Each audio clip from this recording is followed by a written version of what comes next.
안녕하세요. 반려동물의 정보를 보다 쉽고 간단하게 알려드리는 우리 동네 수의사 신현준입니다. 자, 오늘은 지난 시간에 이어서 반드시 병원에 내원해야 할 응급사항에 대해서 이어서 설명을 드리도록 하겠습니다.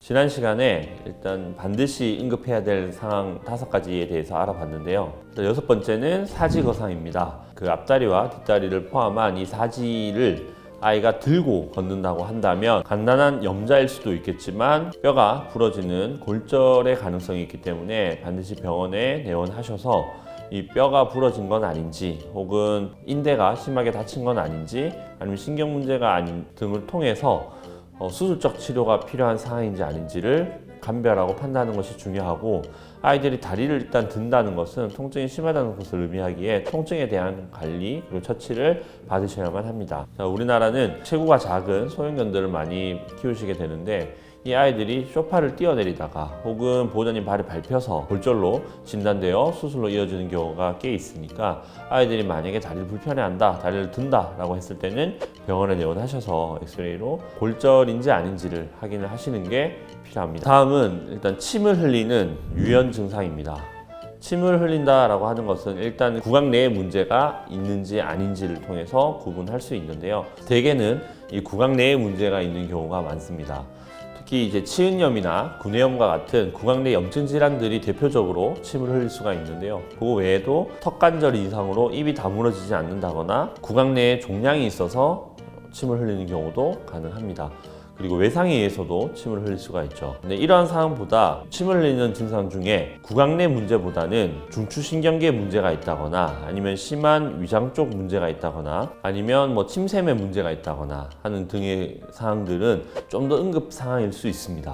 실제로 속이 진짜 안 좋은 경우에 침을 흘리게 되는데 이런 아이들은 빠른 시간 안에 생명이 위협될 수 있는 상황으로 전개되는 경우도 꽤 있고요. 그리고 이게 중추신경의 문제라면 이 침 흘리는 것 외에 발작을 한다거나 다른 신경 증상을 추가로 보일 수 있어서 위험한 상황일 수 있습니다. 그래서 침을 흘리는 증상이 단순한 구강 문제가 아니라면 우리는 빨리 원인을 진단하고 그것을 치료를 해야만 빠른 회복을 기대할 수 있습니다. 다음으로 반드시 응급으로 내원해야 할 상황 8번째, 구토와 설사입니다. 근데 여기서 구토와 설사를 가볍게 하는 수준의 구토 설사를 얘기하는 것은 아니고 뚜렷한 식욕저하나 기력저하를 동반하는 그러한 구토설사 증상은 병원에 내원하셔서 원인을 파악을 해야 합니다. 보통 심한 기력저하와 식욕저하를 동반하게 된다면 이물 같은 걸 먹어서 장폐색이 있다거나 아니면 대형견들 경우에는 위가 확장되고 그게 이제 염전이 돼서 빠르게 장기가 개살릴 수 있는 그리고 사망으로 이어질 수 있는 GDB 같은 경우도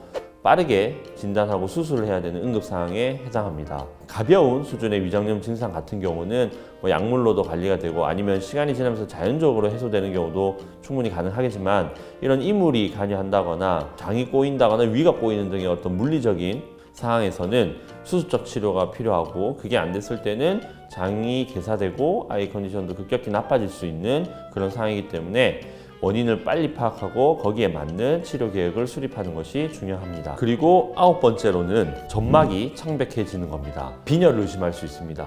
체내에서 빠르게 혈액이 소실되고 있다거나 아니면 혈액이 빠르게 용혈이 되면서 혈액이 깨지고 있는 경우에 2차적으로 빈혈이 오면서 점막이 창백해질 수가 있습니다. 점막이라고 표현한 것은 이제 보통 구강 점막이 창백해지는 걸 얘기하고, 그리고 빈혈이 심한 경우에는 귓바퀴 쪽도 창백해질 수 있으니 우리가 창백하다고 판단이 되면 혹시나 심한 빈혈이 아닌지 체크가 필요하고요. 그리고 이런 빈혈 외에도 순환이 말단까지 순환이 잘 안 되는 경우에는 귀나 잇몸이 창백해질 수 있어서 창백한 경우는 가벼운 증상이 아님을 빨리 인지를 하고 병원에 내원하셔서 검사를 해보셔야 됩니다. 그리고 오늘 또 소개해드릴 마지막 10번째 응급상황, 혈뇨입니다. 혈뇨는 사실 보호자님이 아이의 소변을 체크했을 때 피가 섞여 나와서 빨갛게 보일 경우 빨리 인지를 하고 그래도 병원에 내원하시는 증상 중에 하나긴 합니다만, 이 혈뇨가 말 그대로 피가 섞여 나오는 소변이 아니라 혹은 혈색소뇨 아니면 빌리루빈뇨인 경우 아이의 그 몸 상태가 급격히 나빠질 수가 있습니다. 실제로 우리가 용혈, 적혈구가 깨지는 용혈이 일어날 경우 그 혈색소가 소변을 통해서 배출이 되게 돼서 실제로 빠르게 빈혈이 진행되고 있는 상황일 때 혈색소뇨, 그러니까 혈색소뇨를 볼 수 있고, 그리고 간이 안 좋다거나 아니면 담도계가 막혀서 담즙이 정상적으로 배출되지 않는 상황에서는 혈중 빌리루빈 수치가 높아지면서 소변을 통해 이 진한 노란색 혹은 진한 오렌지색의 그런 소변을 볼 수가 있습니다. 이런 상황은 아이한테 굉장히 심한 어떤 질환을 시사하기 때문에 이런 경우는 빨리 병원 내원하셔서 이 원인이 뭔지를 파악을 하고요. 일단 방광염에 의해서 그냥 혈뇨를 조금 보는 거면 오히려 예후가 좋겠지만 그게 아닌 경우에는 훨씬 더 위험한 질환일 수 있다는 것을 기억하셔야 됩니다. 그래서 오늘은 지난 시간에 이어서 반드시 병원에 응급히 내원해야 되는 상황 5가지를 추가적으로 정리를 좀 해봤습니다. 다시 한번 정리를 하자면 6번째는 사지거상입니다. 다리를 들었을 때는 골절 가능성이 있기 때문에 병원에 빨리 내원해서 엑스레이를 찍고 골절이라면 수술조 치료 계획을 세워야 한다라는 거였고요. 7번째는 이제 유연, 침을 흘리는 증상입니다. 구강 내의 문제면은 실제로 구강관을 확인하는 것만으로도 빨리 판단이 되겠지만 그 외적으로 신경 문제가 있다거나 위장 질환이 있는 경우에도 심한 경우에 침을 흘릴 수가 있으니 침을 흘릴 경우에는 그 원인이 구강 내 문제인지 아닌지 병원에서 진단을 해야만 합니다. 그래서 침을 흘리는 증상도 병원에 빨리 내원하셔서 확인하는 것이 좋고요. 그 다음에 식욕저하와 기력저하를 뚜렷하게 동반하는 그런 구토설사 증상도 내원하셔서 혹시나 장 폐색이 있는 건 아닌지, 이상한 이물을 먹었던 건 아닌지, 그리고 GDB와 같이 위가 이렇게 꼬인 상황은 아닌지, 이런 것들은 다 응급적인 수술 치료가 필요하기 때문에 내원하셔서 원인을 파악하는 것이 중요합니다. 그리고 9번째, 점막이 창백한 거죠. 점막이 창백한 건 대표적으로 빈혈이 심하다라는 의미일 수 있어서 빠른 수혈을 요구하는 그런 상황일 수, 그리고 쇼크 등에 의해서 혈류순환이 말초까지, 신체 말단까지 순환이 잘 안 되는 경우에도 점막이 창백할 수 있기 때문에 빈혈이건 아니면 그게 아니건 간에 점막이 창백한 상황은 응급한 상황일 수 있기 때문에 병원에 내원하셔서 아이 상태를 면밀히 체크를 해봐야 됩니다.